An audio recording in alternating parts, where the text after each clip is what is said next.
What's up, everybody? Welcome to episode 5 of the Bughead podcast. We're here with KFC Murder Chicks, a very special guest. I'm super hyped to have you on. How are you doing? How's Montreal? Good, thank you. It's lovely. Yeah. I love it here. I personally don't live here. Ash does. Yeah, it started as an internet thing, and we only met after making music for like a year. Damn, was it a year? A bit less than a year. Okay, yeah. Yeah, we started as a URL thing. Now it's an IRL thing. Hell yeah. I have some questions about that written down, but I think first off, why don't you introduce yourselves and tell the audience what you do in the band? Okay. You want me to go first? Yeah. Okay. I am DJ Rozwell. I do, I guess you could say samples, drums, rhythmic elements, some songwriting, but not the words. And Ash does what? Yeah, I'm. Is that all your introduction? Yeah. I'm the guy who doesn't do the singing and Yeah. guitar. I do the singing and the guitar. We kind of work on the production and mixing together. Awesome. And yeah, I kind of joined later on in the band's development. It started as a fictional band. Oh, okay. So I kind of see it as there being two bands sometimes. Like a before and after? Yeah. Yeah, we're in the Ash era right now. That's literally how I tag it as in my brain. I have everything in spreadsheets in my brain. Does the band have some kind of origin story? How did you guys meet? We met because I saw Ash's visual art, actually, on Twitter. I believe it was your version. Saturn devouring his son. Yeah. So that's a whole thing for another time. Saturn devouring his son was like had such a major fucking impact on me when I was like, oh, I'm sorry. Can we cuss? Yeah, go ahead. Okay. All right. And yeah, just a huge impact on me since I was a kid. I was like, big dude eating a little dude. That's crazy. And it's been taking up real estate in my brain since I was a child. And so I see Ash's interpretation of it, which is just this incredibly, like, just detailed, baroque, gnarly, like, it just blew my mind. And so I asked her if she would, I commissioned her to do some artwork for my solo stuff. And I also saw that she made music, and I was like, whoa, this is actually, it's just incredible, the stuff that she was, like she had on Bandcamp. And so I just decided to go like, hey, do you want to, would you be interested? How did I phrase it exactly? I hope I didn't just say, do you want to just join my band? I think we started working on like one track, and then it evolved from there. Yeah. Yeah. It was Pathetic to Me, right? Yeah, that was the first one. Yeah. And yeah, we just went off on this idea of taking this kind of fictional band that Roz created and making it into a real band, bringing real guitars instead of samples and kind of continuing that sound. And I found out about Rozwell through the remix he did of Devil in a Mosh Pit from Backwash. Oh, was that the first? That was the first thing you heard? Yeah. Off to a good start. Okay, cool. Hell yeah. I didn't remember that. How did each of you get into making music? Sure. Yeah. I was a visual artist at first, and I only started getting really interested in music when I was 16. I wanted to be a comic book artist before that. I still do a lot of visual art. I do I work on the album art and the live visuals. And yeah, I wanted to be a dubstep producer at first. It was like the early 2010s, and I was trying to make EDM for like 2 years before my musical interest started widening a lot. And I sort of played around for a really long time before I started putting out music. But I think there's always still that DNA in there. When'd you pick up guitar? Oh, I picked up guitar when I was like 18. So after you had started making electronic music? Yeah, and I was sort of just dabbling with guitar for the longest time before I really started like breaking through with it again in the last few years. And now it's kind of working on this whole process around the mixing kind of electronic music with heavy guitar music, and I feel like that's sort of becoming my niche. And also bringing this kind of very more like technical approach that I got from trying to make like pre-commercial dance music when I was younger, and just trying to make everything hit as hard as possible, and sort of bringing that to a kind of heavy music context. Awesome. And then DJ Rozwell, how did you get into making music? So I it was sort of two things. It's when I was about, honestly, 12 or 13, I heard introducing. Okay, so I think I heard of it in the context of like Guinness World Records, like Introducing by DJ Shadow was the first commercially released album made entirely out of samples, which like there's some stuff that's not sampled on there, but it's whatever, it's chill. And so I listened to that, and that was the first thing that made me realize, like, okay, you can make music even if you don't like sing or play guitar or even play any physical instrument. Like, that really opened my eyes to that being a possibility. And around the same time, some friends of mine in high school, we were trying to start a rap group, right? And I was the guy who couldn't rap, so I would make the beats, and I got really into it. I would just sit there and make beat after beat after beat all day in my room, and I found it very just entrancing, kind of, to just sit there in front of a screen all day and make beats all day, pretty much, out of samples. So that was basically how I got started into that. I didn't really start releasing it as DJ Rozwell until about 2013, though. Before that, it's non-canon. You know how it goes. It sucks in industry terms. I have a trail of releases going to about 2015, but I only packaged it together in like 2020.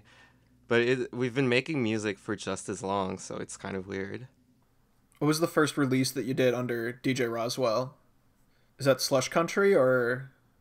Yes, that's correct. It was it was Slush Country.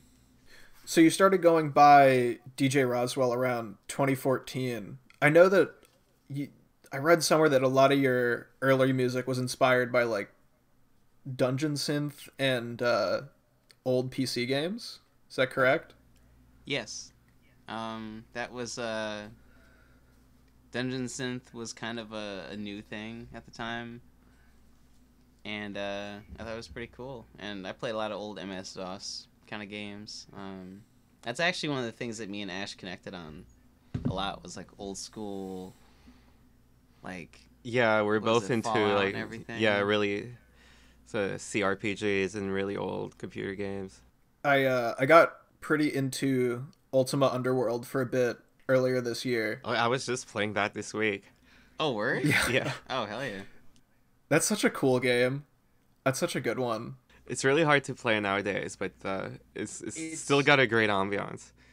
It's so hostile, but I feel like it has this like obtuseness that just increases its intrigue, and like I haven't seen it done that way in any other game since then. Yeah, I like how the footsteps are like piano notes. Are they like piano notes? Yeah, the footsteps in Ultima Underworld are like da da da da da. You're right. Yeah. Oh my god, that game has so many cool little details. So, Ash, you were saying that you do a lot of the visuals for the band, right? Yeah, yeah. The more recent stuff. The more recent stuff. So do you mean like the KFCMC cover with the two hands? Yeah, I think Roz came up with the like hands that we found was like a stock photo, and then Yeah, I had the idea for the green background and the like little layout, kind of based on the way the old covers had this layout with all the logos, but streamlined and more minimal. And we made like a dozen album covers, and we were gonna be like, we oh really did. yeah, That's true. this one's Yeah. gonna come out first, and then Yeah, KFCMC actually has like a lot of alternate covers, basically, that may not ever see the light of day. That's sick. You have the hands on KFCMC, and then Loss Prevention has that Frankenstein graphic. Where did that come from? Oh, cool. Okay, so the Frankenstein thing, that was pretty lucky. So I'm gonna try and remember this the best I can.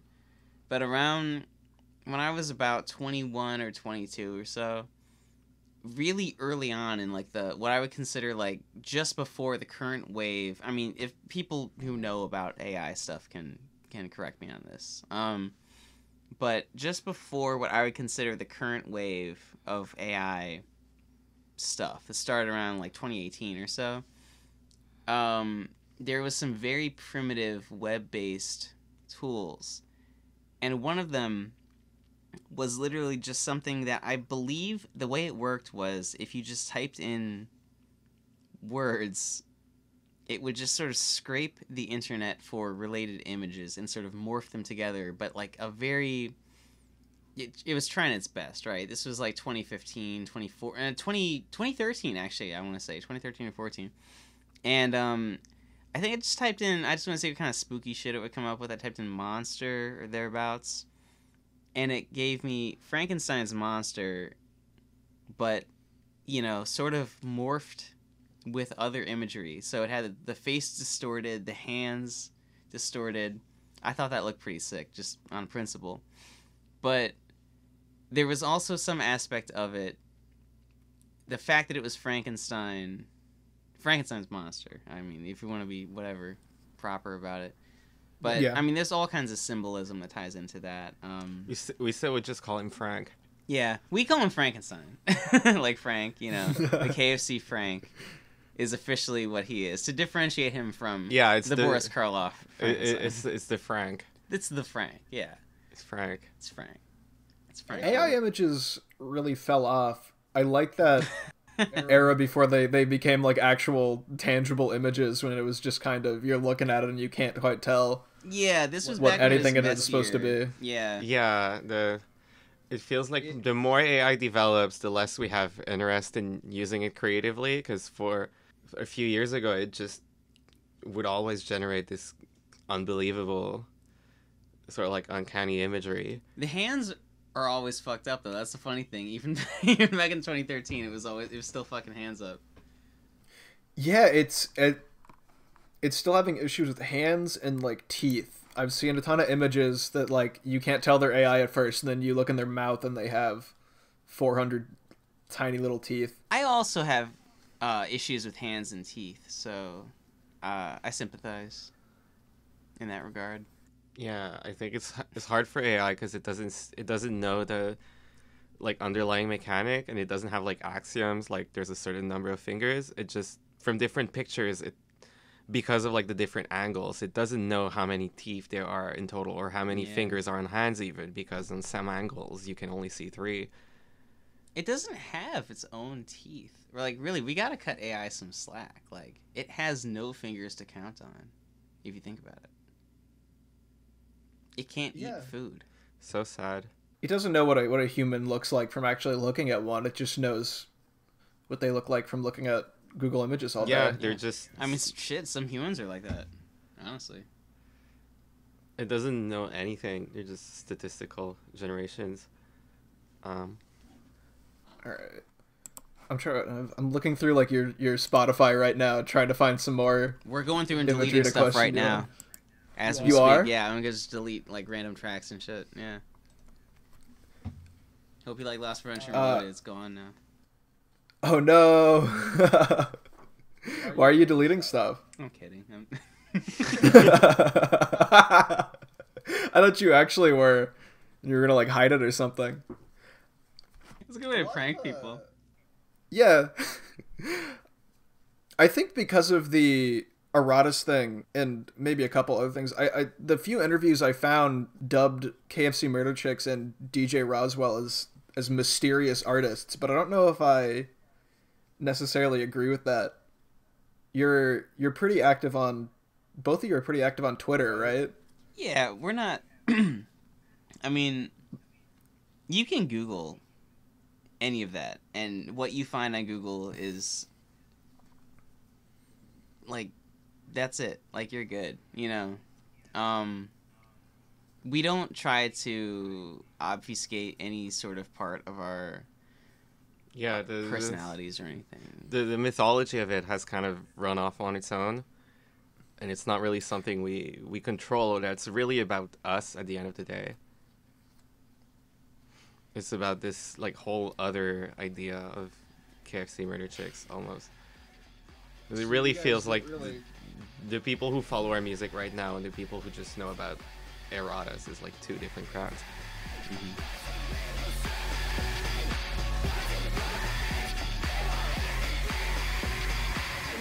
Try to eat the silica packet at the bottom of the beef jerky bag in my jacket. The world's crumbled and so am I. Get high, I'm trying to not die.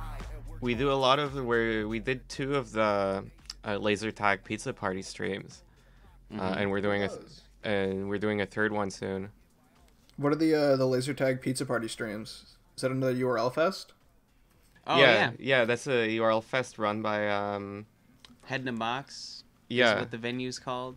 Largely organized by Elias the Air, Mm-hmm. which is kind of a mentor figure to us. But he's been I'm gonna plug in the next one, which is on. What is the date of it? It's May. It's in May. Oh, I think it hasn't been officially announced yet, so maybe scratch that part. I mean, I think tomorrow it goes. If you want to do some brand synergy. Oh yeah, it will be announced by the time this is up, probably. Yeah, this isn't going to be out for a little bit. Okay, so yeah, maybe the stream will just be gone anyway. It's like in like mid-May. All right. So you said earlier that KFC Murder Chicks started out as a fake band. Do you want to take me through the band itself's origins after The original lineup? original lineup into modern? Okay. So the original lineup was myself and some other people who I think do not want to be associated anymore. But yeah, essentially everything before the Ash era is not, not canon anymore. We describe it that way. It's cool. Essentially right now we're just sort of worried about what we're going to do going forward.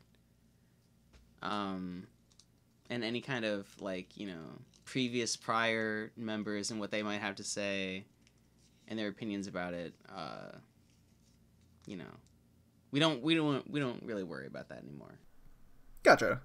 Let's get into the now then. What's the creation process for a KFC Murder Chicks song from beginning to finish? I mean, that might be a trade secret.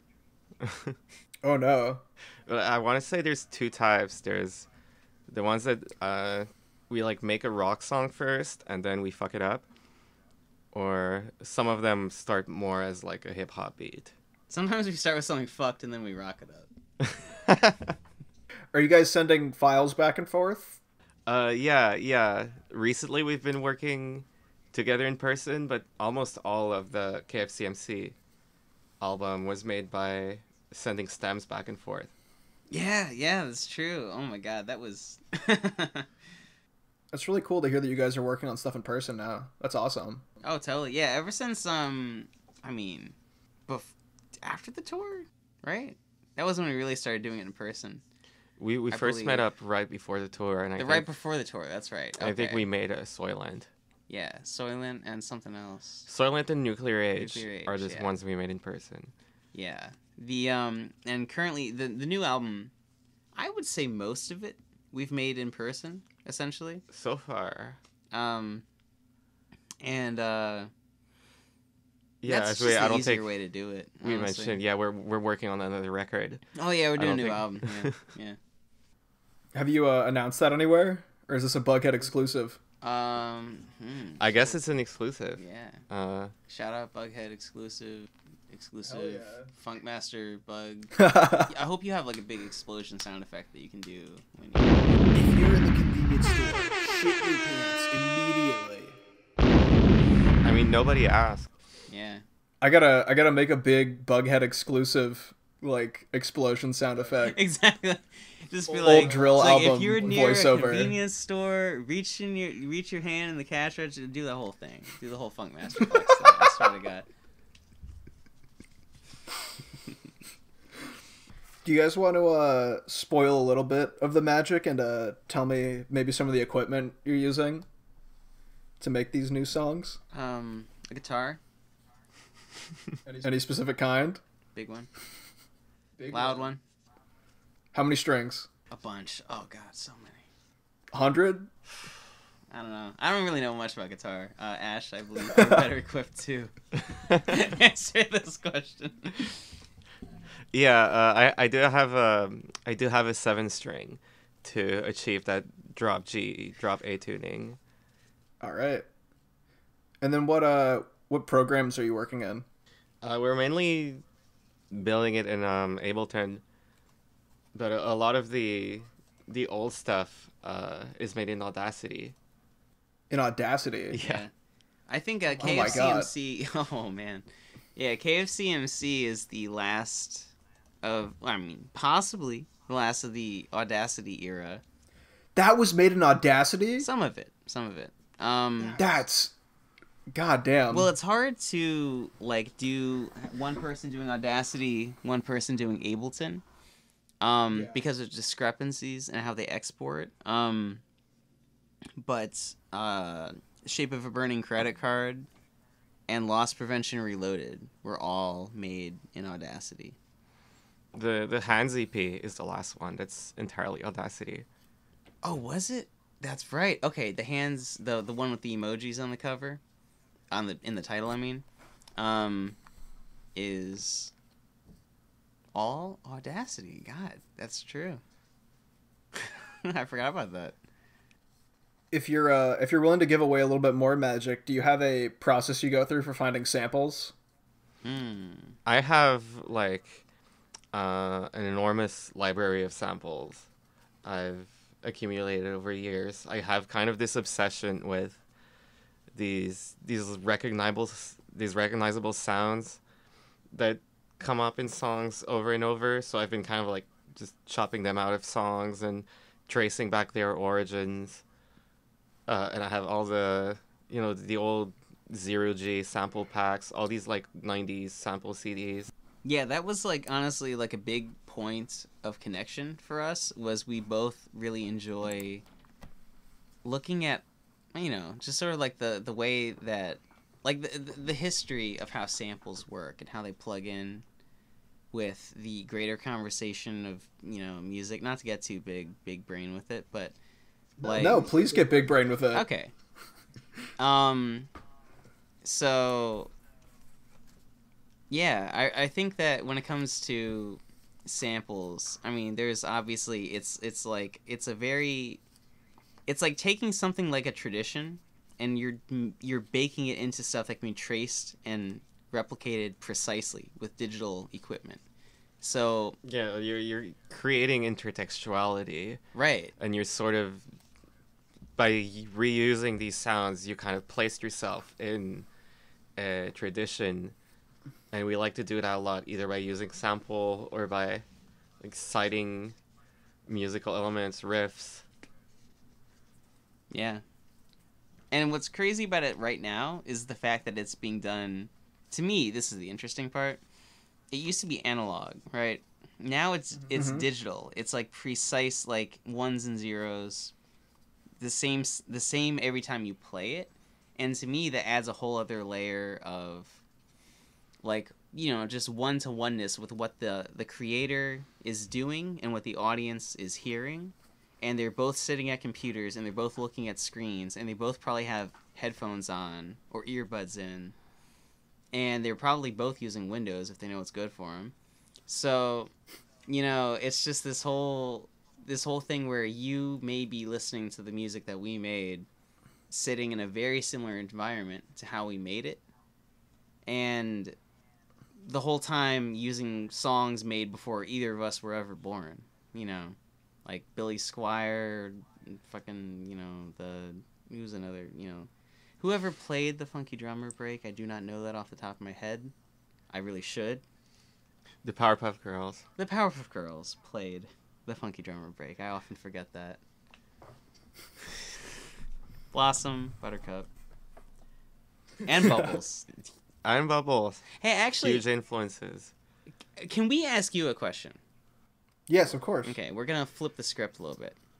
Okay, and you have This to hasn't put happened this in before. there. This is new. This is good. Okay, this is important. This is necessary. Which Powerpuff Girl are you? Which Powerpuff Girl am I? Quickly. You should know Uh, this off the top of your head.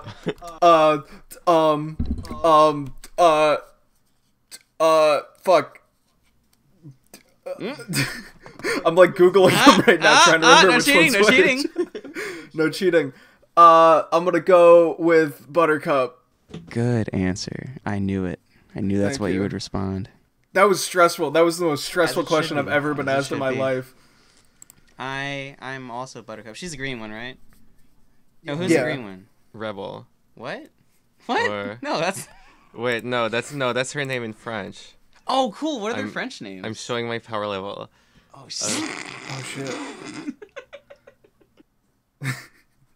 We got a bilingual in the chat. Power level. It was Bulle, Belle, and Rebelle. Oh, that's cool. That's better names. Anyway, I'm her.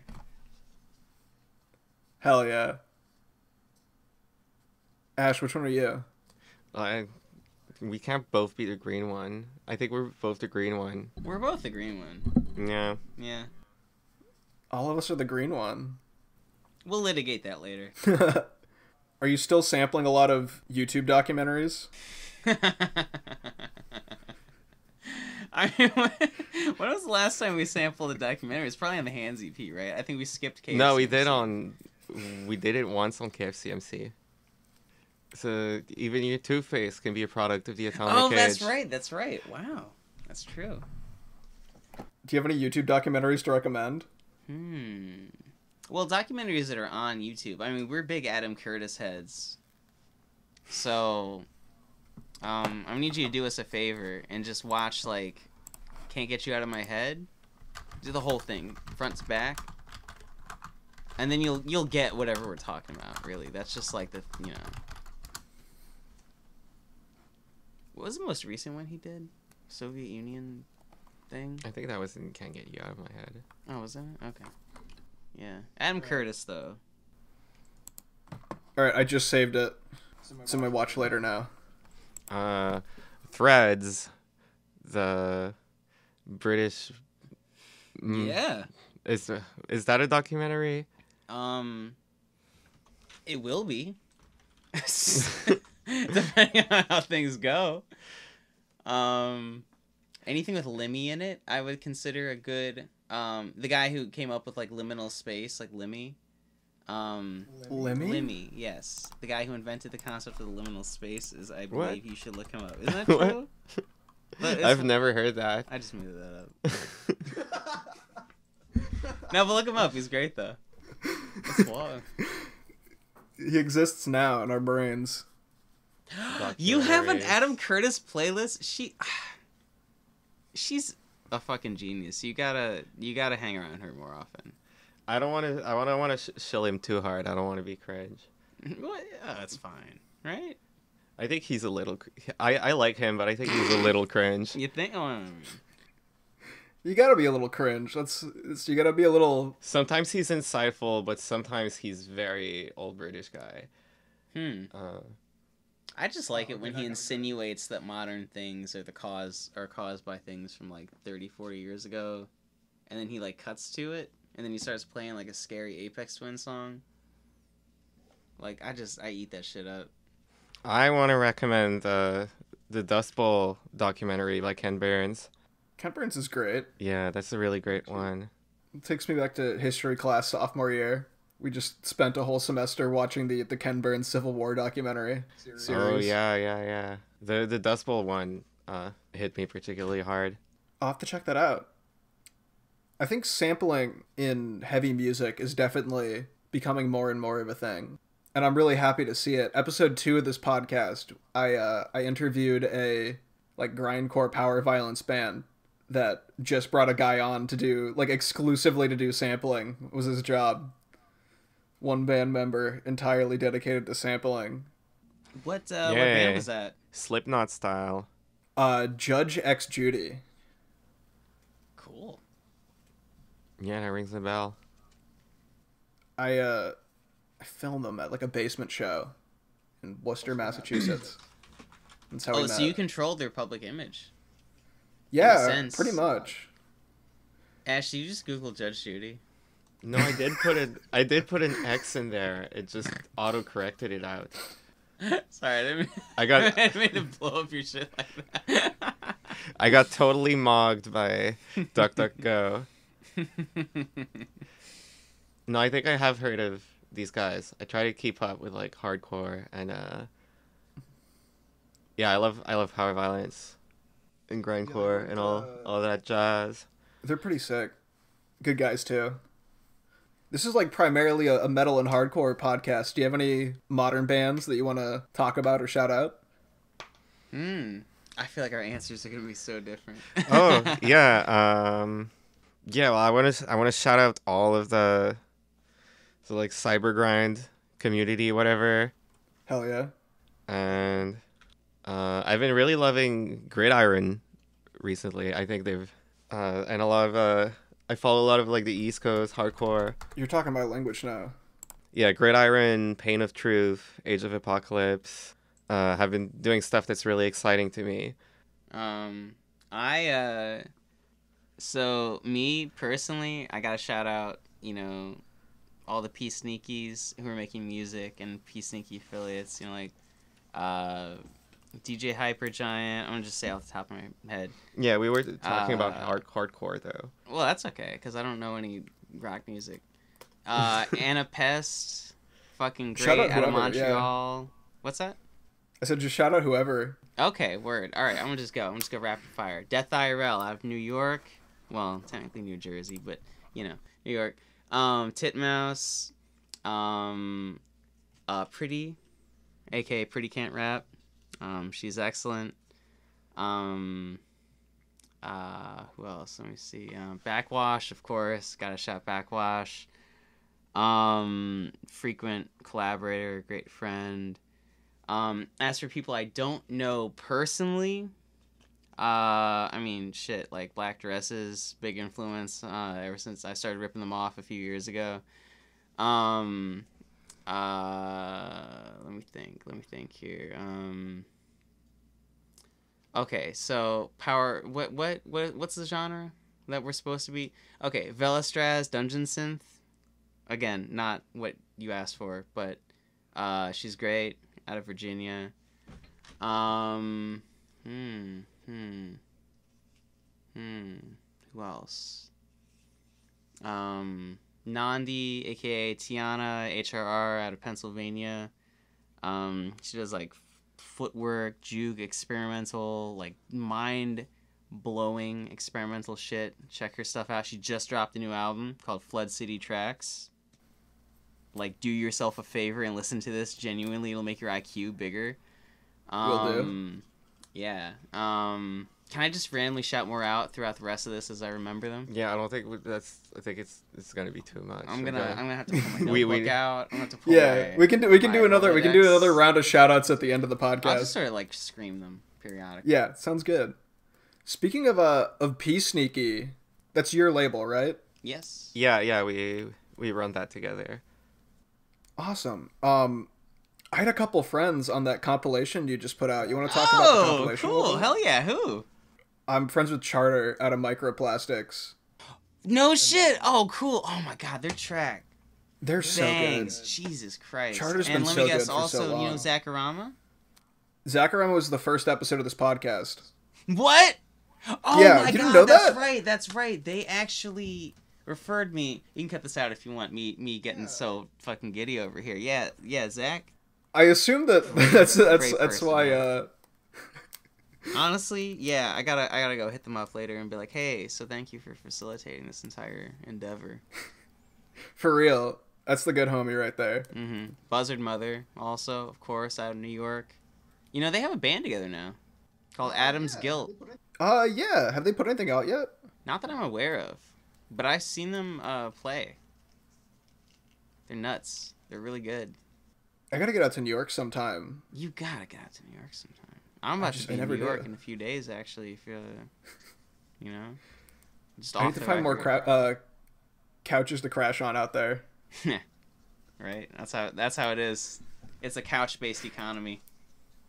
Yeah, it's not that far to drive. I just, I'd have to stay the night probably. Where are you based out of right now? I'm about half hour out of Boston. Oh, cool. How's Boston? I have not been. Boston's sick. I love Boston. Beautiful. It's a small city, good music scene. Well, the whole state has a pretty good music scene because there's a million colleges.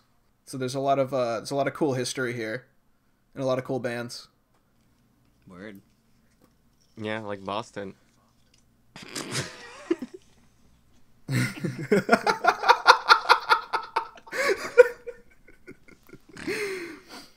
So, how did the Psneaky label start?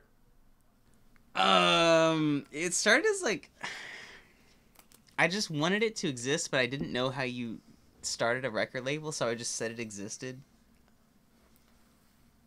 And then it came to exist. Well, so it in its current incarnation, I think the first thing that made it real is the compilations. Well, the Discord first, I would say. So, speaking Yeah, of but Buzzard that's Mother, not the label. Okay, as a label, yes, that's technically it came to fruition. Before that, it was more of a collective. And although it always said Psneaky Records, right, LLC, which I don't know if like legally you can get in fucking hot water by saying it's an LLC if it's not an LLC. We're kind of doing the opposite of what LLC TikTok tells you to do, which is that we say we're an LLC, but we're not. I don't know what we are legally speaking. But we are, more of a, like a cult or a polycule or something, normal like that. And I would say that the real origins of that were Joey, Buzzard Mother. He really helped get all that off the ground logistically. And from there, the first compilation took about like a year, maybe, right? Like a year and a half or so. Before we got that off the ground. God, I was nervous about it, I didn't want to, it was a big step. I didn't want to fuck it up. But, thanks to the community and some specific really awesome people, we were able to get it moving. If that answers that. That answers it plenty. What's up next after this compilation? So, there's the upcoming shows, upcoming KFC Murder Chicks albums. There's so many talented people in that community. It's honestly like bizarre. I feel like this many talented people should not be like allowed to get together because it's like it's just too much. It's too much for one brain to comprehend if you're an audience member. You guys really found a handful of really cool people for it. Yeah, truly. Like we really lucked out. I mean, it's not really luck. It's just it's it's all these minds coming together, you know. And Yeah. so we're always gonna try and put more compilations out together. We there's something in the works right now, kind of a crossover with some other labels. I don't know if I can spoil too much right now. Like it's very preliminary. I probably just did spoil it. But you know, oh well. And you know, we're always looking to kind of expand our little tentacles out into various other forms of media. You know, we have people who do animation, so keep an eye out for that. You're just getting more ambitious with it slowly within the budget that we're able to. But I would say keep your eye out for moving images in the next couple years. Hell yeah. So for your guys' moving imagery right now, your official videos seem to just be a bunch of pieces of video collage. What's the process for making those? I just open Adobe Premiere and click on things until something happens. Yeah. About right. And I trust her on it, you know? No, it's definitely not as technical of a process as when I'm making music, but I think it's mostly about building up the associations through the like rapid fire images. It's like that part in it's like a Clockwork Orange, right? Yeah, it's exactly like Not that Clockwork part, Orange. but that part. So what does a KFC Murder Chicks live show look like? We yell. I get sweaty. Ash, how sweaty do you get? I don't know if I'm comfortable answering that. I get really sweaty. It's pretty disgusting. Don't hug me after a show, I'll tell you that. A show is like the place where you get sweaty. So it's okay to get sweaty there. I think I got unreasonably sweaty. You would think I ate a bunch of hot sauce and, you know, I drink a lot of energy drinks before. Anyway, basically we just, sometimes it's 2 of us, sometimes it's 3 of us, sometimes more than that. But usually it's 2 of us. Yeah, we've experimented with bring on live musicians. At the core, it's always just I'm screaming my lungs out and Roz is playing the laptop. Yeah. Where have you guys played so far? Just in America or in Canada? Or... Yeah, we played in America and Canada. We played like all over the East Coast last year, and Oblivion Access in June is going to be the first time we go that far west in Austin. And that far south, right? No, we've gone further south. Yeah. No, we played Louisiana, which That's is true. We played New Orleans, which is further south. Yeah. What goes into the preparation of a live show? We just hone it in by doing it, and the first time we played together, and we never like really rehearsed. We just went in, and I practiced screaming and stuff, obviously, but yeah, we'd never played together before. Yeah, when we agreed to go on tour, another shout out, by the way, I said I'd keep those coming. Emmy and Gloomy helped us out with our first tour. Emmy does noise music. Gloomy, he's like a DJ and all just very versatile all around. And they were both like, "Hey, do you guys want to come on tour?" And we were like, "Well, we haven't met in person. We haven't rehearsed or practiced, but why not? You know?" And we don't recommend that. I mean, that's kind of crazy. I don't know. We didn't know what we were doing, but it worked out. It worked out really good. So maybe we do recommend it. We definitely try and like lock it in a lot more these days. You know.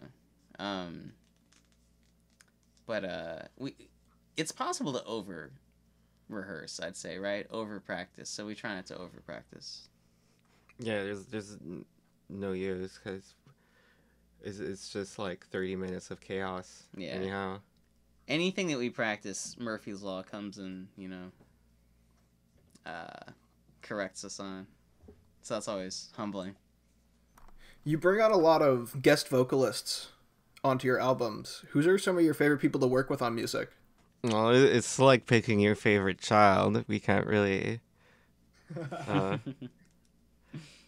but we do come back to Void Dweller all the time. They're like the unofficial third member. Void Dweller is like we draft them. They're like the we're like Richard Nixon. Yeah, it's an unpaid intern. Yeah. We're hoping to give them the most bizarre. They don't know it yet. But by the time this comes out, maybe we will have given them the most off-putting beat we can find to give them. But it's always a joy working with, like I said, like Death IRL, Titmouse, Backwash,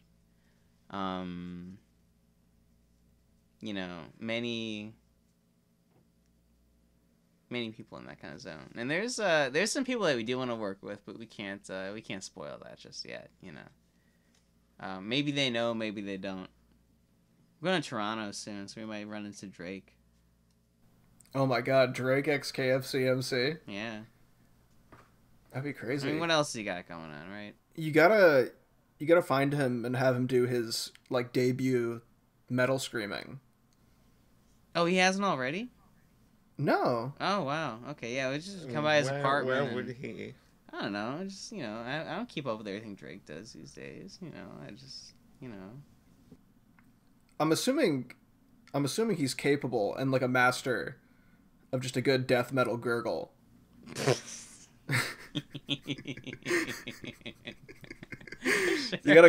sure. I just assumed, right? I just looked at the dude. I just assumed. You gotta give him a project that he's willing to use it on.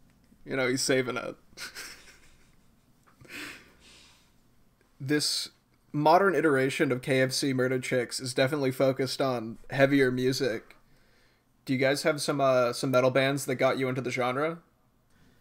Yeah, I guess I've been bringing a lot of the more extreme influences. When I was in high school, deathcore was really huge, and that was my first introduction to, like, extreme metal. And within a few years, I was, like, digging into grindcore and black metal and going to all these power violence and really finding what are all those early bands that you were listening to? I'll always be a big Carcass fan. That's a really big one for me.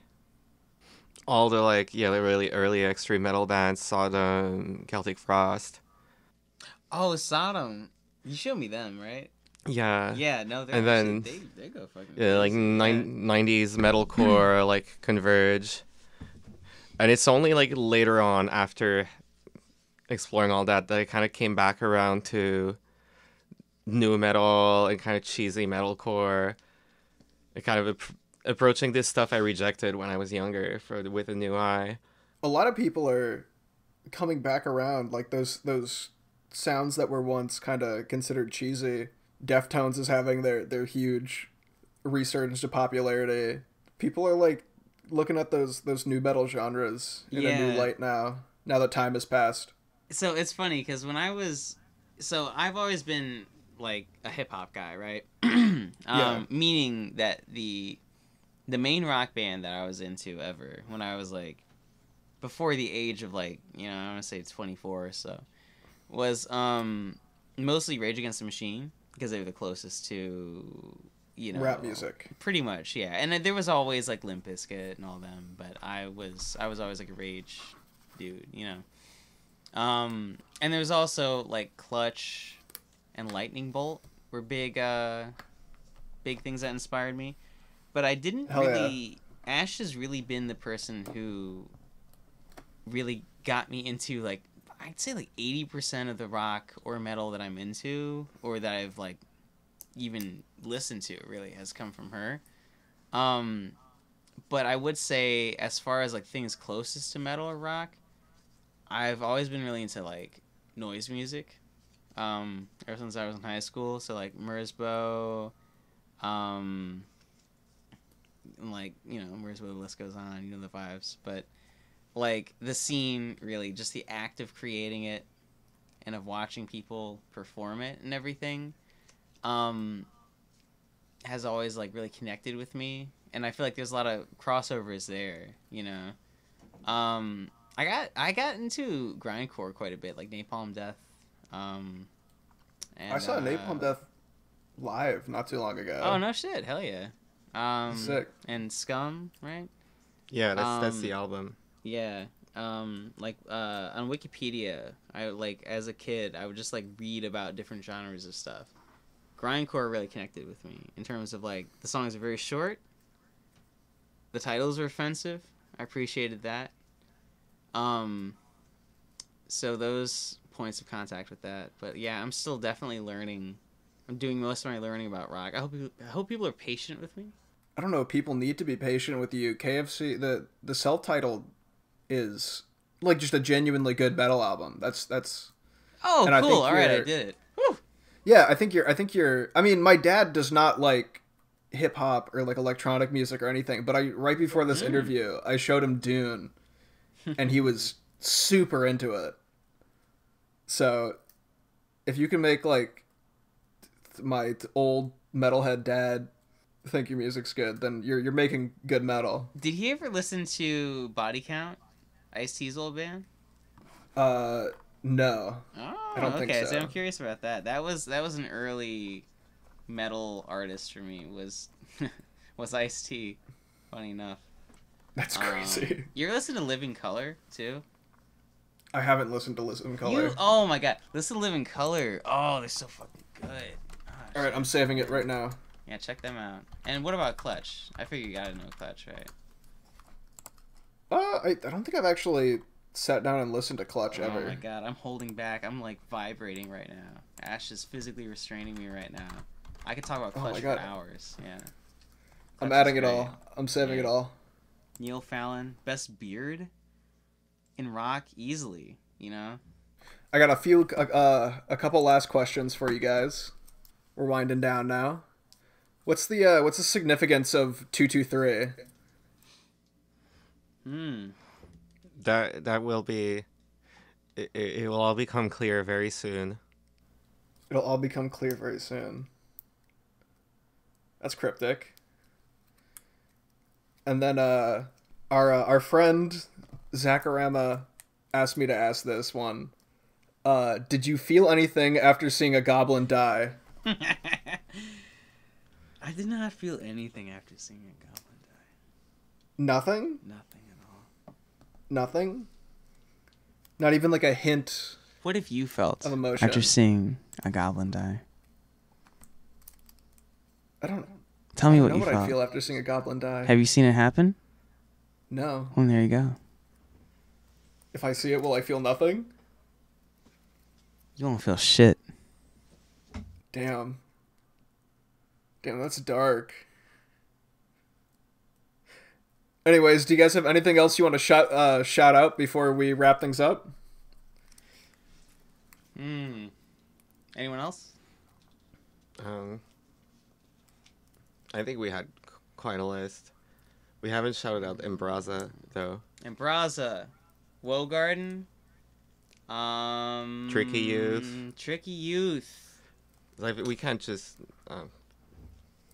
Romeo Diablos. Care Online. Shout out to fucking Care Online. I mean, Big Money Cybergrind, of course. Dot Crime.